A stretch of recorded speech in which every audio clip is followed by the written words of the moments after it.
What's up, sports fans? This is the Lucas Ross Sports Channel. It is time to give you my 2024 Big Ten football preseason power rankings for the 2024 college football season. Yesterday, I gave you my preseason power rankings for the SEC conference. If you have not seen that video from yesterday, be sure to go back and check it out right here on the channel from yesterday. Now we're doing the next Power 4 conference. We're doing the Big Ten conference. Tomorrow I'll have the Big 12, and then of course I'll have the ACC on Friday to close things out for these preseason power rankings. And like I mentioned from yesterday in the SEC video, I'm going to try to do these on Tuesdays and Thursdays. I might do the SEC and the Big 10 on that Tuesday, and then of course the Big 12 and the ACC on Thursdays. Again, I'll update the power rankings week by week during the college football season. And again, I'm going to try my best to do that week by week, but let's go ahead and get into my preseason power rankings here for the Big Ten Conference for 2024.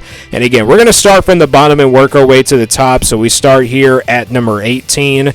That number 18 team is going to be Purdue. How much will Purdue improve this season heading into 2024? Second-year head coach, obviously, for them. Maybe they're competitive in some of these games in the Big Ten, but they do have a pretty tough schedule in the conference. They also have a pretty tough non-conference schedule. They got to play Notre Dame. They get that game at home in week number 2.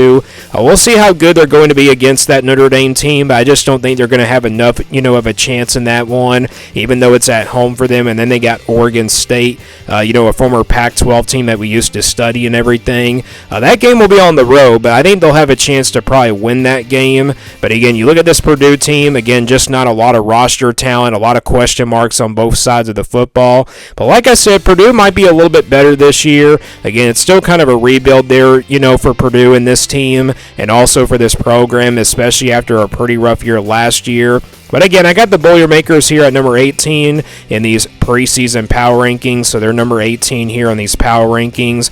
Moving on to number 17, that's going to be Illinois. Illinois is a team that everybody's not really that high on this year. Illinois has got so many question marks on both sides of the football. I don't think this team is going to be really that bad. I mean, I think they'll be, okay, but I just don't think they're going to be up there with the top teams in the Big Ten, not even really close. And I don't think this is a dark horse team either. That's the reason why you're seeing them way back here in the, outside the top 10 and everything. And they also have a pretty tough schedule. They got a week 2 non-conference game against, Kansas and everything. I think that game really decides what Illinois is going to look like here for going into 2024. Again, that game is not really until about a couple more weeks. So we'll find out how good Illinois is against like the Power 4 teams, against Kansas there out of the Big 12 and everything. If they can win that game, Illinois might have a chance to probably go to a bowl game, but if they don't win that game, I think it's going to be a pretty rough season here for Illinois. So again, I got Illinois here at number 17. Again, just so many question marks on both sides of the football. All right, number 16 is Michigan State.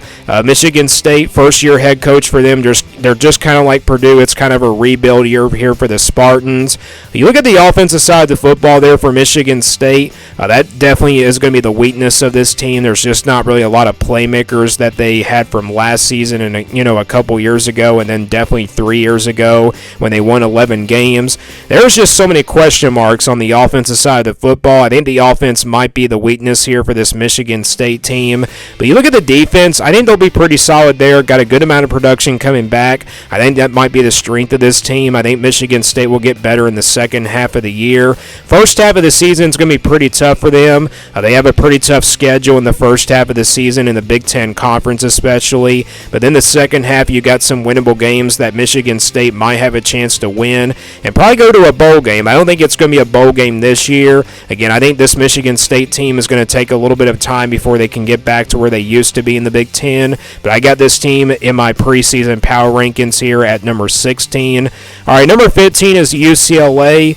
First year in the conference, for them, of course. Just like Michigan State, they also have a first-year head coach, but I think UCLA is a slightly better team than Michigan State in terms of, of roster-wise and also talent-wise as well. I think, UCLA still got plenty of talent on this roster. They still got some playmakers on both sides of the football. Don't get me wrong. I think UCLA is not going to be a bad team this year. I think they'll be right there around 5, 6, 7 wins, somewhere in that range.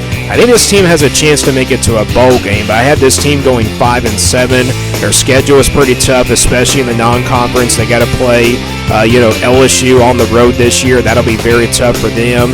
And they have a pretty tough conference schedule as well in the Big Ten. So again, UCLA, that's the reason why you're seeing them back here at number 15. Not just with the coaching change, and also with the roster turnover from last year, but just because of the schedule and everything. So again, I got UCLA here at number 15. Again, I think this will be a pretty solid team on both sides of the football. And again, this team is going to have plenty of playmakers still from, those years of UCLA in the Chip Kelly era. So we'll see how much UCLA looks like, in the future of Deshaun Foster and this new coaching staff. But they're here at number 15 in my preseason power rankings. Number 14 is going to be Washington. Definitely going to be a big step back year here for the Washington Huskies. I don't think they drop off a lot this season. I still think this team makes it to a bowl game somehow. You got really concerns on both sides of the football on offense and defense. Just a lot of roster turnover there from last year's team. This won't be the same explosive offense that we saw from a year ago either. Kalen DeBoer, of course, was a really good head coach for this team. And Michael Penix, of course, he's going to be a quarterback to replace. But they got Will Rogers, the transfer coming over from Mississippi State. Has a lot of experience, but how good is he going to be in this Washington offensive system? I think the passing game might be the strength of this team, but I think overall the offense is definitely going to be really a problem for Washington. But maybe they'll get better down the season and definitely get better as the season goes along. And I think this Washington team will get better as the season goes along, maybe into the second half of the year. But they do have a pretty tough schedule in the Big Ten. They don't have a really tough non-conference schedule. But again, I think this Washington team takes a bit of a step back from where they were the year before after winning the Pac-12 championship. And then also go into the national championship as well. But I got them here at number 14 in my preseason power rankings. Moving on to number 13, that's Northwestern. Northwestern, of course, was a very big surprise last year. Will this year be like a better season for Northwestern, or is it going to be like another big disappointing season here for the Wildcats? I think they'll be a pretty average team. I don't really expect them to be right around, as a top contender and also definitely a dark horse team in the Big Ten. I don't think this is a top 25 team either, but I think they'll be right around, 6-7, some in that win range and everything. I think this team can definitely make it to a bowl game. Their schedule is pretty tough this season, kind of compared to last year, but I think Northwestern's going to have a pretty good defense. I think that might be the strength of this team. They have a good amount of production coming back on that side of the football. Now, they did lose quite a bit on the offense from last year, but the offense, I think, overall will be pretty solid. But again, was last year just a fluke? Is this year Northwestern not going to be as good as they were last year? I really don't know, but I think they'll be pretty solid on both sides of the football. So I got Northwestern here at number 13. Number 12 is Indiana. I think Indiana's going to surprise a lot of people this year. I think this team is definitely underrated heading into 2024. I kind of been saying this ever since the month of March, ever since spring football and everything. I wasn't really high on the Hoosiers in the month of January just because of the coaching change and also after the really disappointing year last year, but I think Indiana's going to surprise a lot of people. They do have some transfers coming over to help them out. James Madison head coach, he was a really good coach for them at that group of 5 level, and I think he's going to do a pretty good job here for this Indiana football team. Again, I like what they added in the transfer portal. I think that's the reason why Indiana might have a chance to make it to a bowl game this year. And again, I think they're very underrated heading into 2024. Not saying they're going to be a top contender or a dark horse, anything like that, but again, you never know. Indiana might surprise a lot of people this year, though, in 2024. So I got this team at number 12 in my preseason power rankings. Number 11 is Maryland. The Terrapins come in here at number 11 in my power rankings. A lot of people think Maryland's going to drop off, from where they were in the last few years now in the Big Ten. This usually is a very consistent team in the conference, and a lot of people are saying that they could drop off a lot this season. I don't really think that's the case, though. I think Maryland will be right there around 6, 7, 8 wins, somewhere in that range. I think they'll be still a consistent team in the Big Ten. I'm not really high on this team to be a dark horse contender, though, like they used to be, just because of how tough the Big Ten is this season with all these 4 newcomers coming over over from the Pac-12 and everything. But you look at the offense, I think the offense will still be very solid for them. It's not going to be as explosive as it has been in the last few years when Talia Tagovailoa was there at quarterback. They're going to have a new quarterback. I think that's definitely going to be a question mark there from this Maryland team. But I think overall the offense will be pretty solid for them. The defense, though, is obviously a concern for the Terrapins. If the defense can improve, in the second half of the year, I think Maryland might have a chance to go to a bowl game, but they definitely won't be a dark horse in my opinion, and they also won't be a top contender in the Big Ten either. It's going to definitely take them a long time to get there. So Maryland here at number 11. Let's go to the top 10 now. So at number 10, I got USC here at number 10. USC, they have a pretty tough schedule this year in the Big Ten. They got a tough non-conference schedule as well, just besides the conference schedule. They got to play LSU in that season opener in about a couple more weeks on Labor Day weekend. The Sunday night before Labor Day, we'll see what this defense looks like here for the Trojans. I'll talk about the defense in just a second, but the offense, I have no concerns whatsoever. Miller Moss takes over at quarterback. We'll see how good he's going to be after Caleb Williams, of course, gone, to the NFL and everything. So yeah, they have to replace him, but Lincoln Riley knows how to get it done on the offensive side of the football. This offense is going to be very dangerous and a very tough offense to stop. And then defensively, again, I have a lot of concerns there for the Trojans. They haven't been really good on that side of the football for the last couple years, especially. I think it was a little bit worse than, the year before. But again, if that defense can improve this season, I think USC might be a very dangerous team in the Big Ten. And then also they could be a dark horse team and also maybe even a top contender in the Big Ten as well. And maybe they could sneak in there into the Big Ten championship. You never know about USC. This is a very talented team, but again, it's going to really come down to that defense. But again, I got USC here just inside the top 10 here at number 10 just because of their talent on their roster. Moving on to number 9, that's Wisconsin. Wisconsin, I think, will be a lot better than last year compared to, last year, I should say. Wisconsin, a lot of production coming back on both sides of the football. They got Tyler Van Dyke, the transfer, coming in from Miami and everything. We'll see how good he's going to be in this Wisconsin offense. If Tyler Van Dyke can, live up to his days at Miami where he was a couple years ago, not last year, but, from the year before, I think he'll be really good for them. And also, I think this offense might have a chance to be pretty decent. Maybe not as explosive as, the USC offense and everything, but they'll have a chance to score a lot of points this year. The defense, I think, overall should be pretty decent as well. Again, I think Wisconsin's got a talented roster, but I'm really concerned about their schedule. Their schedule is very tough this year compared to last season. They have a non-conference, game against Alabama, early in the season. That really could determine Wisconsin's season. If they beat Alabama in that game, in week number 3, I think they go on to have a pretty good season, and they could be like a top contender, maybe even a dark horse in the Big Ten. But if they don't beat Alabama, they may have like a really tough season, and they probably could have another rough year just like last year. But again, I got the Badgers here at number 9. This will be a very talented team, and maybe even a top 25 team as well. Moving on to number 8, that's Minnesota.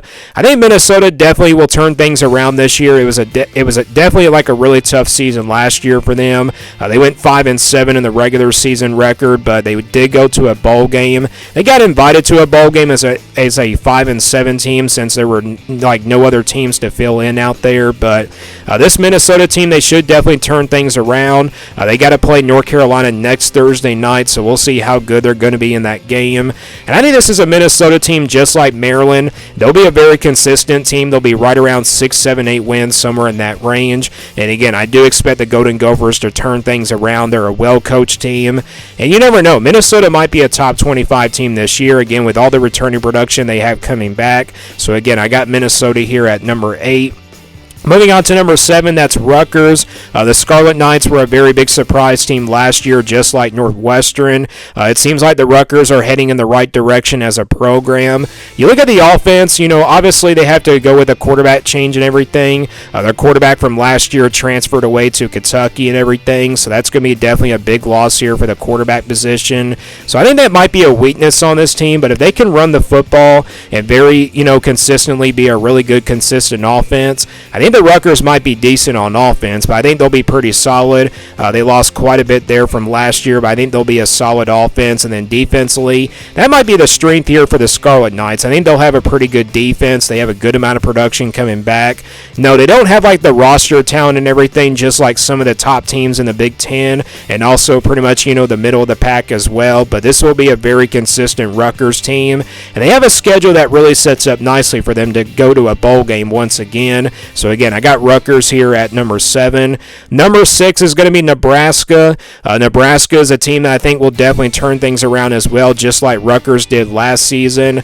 Nebraska is a team that has a lot of production coming back on both sides of the football, and you're probably wondering, why is Nebraska here at number 6? Well, it's because of the returning production. They have the 3rd most returning production coming back in the country. Matt Rule, I think, knows how to get it done here at Nebraska. I think he's going to do a pretty good job for them this season.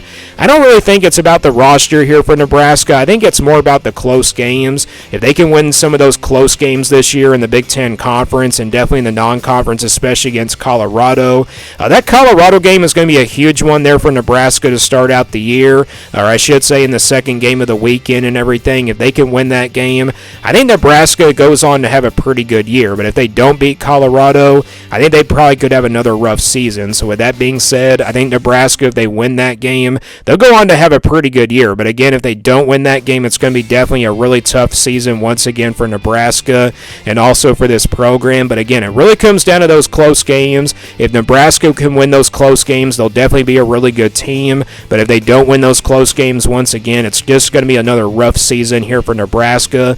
But I got Cornhuskers here at number 6. Let's go to the top 5 now. At number 5, I got the Iowa Hawkeyes.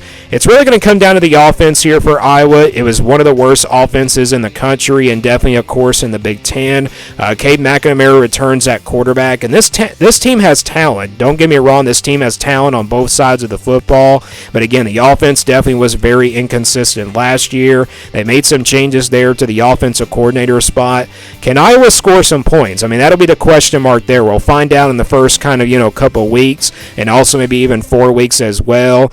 If that offense cannot be consistent, I think they'll definitely have a pretty rough year. But if the defense and also the offense both, are really dangerous, this could be a very dangerous Iowa team, and they could be like a dark horse contender in the Big Ten, and maybe they find a way to sneak in there to the Big Ten championship as well. Again, you never know about the Hawkeyes. They do reload on the defensive side of the football.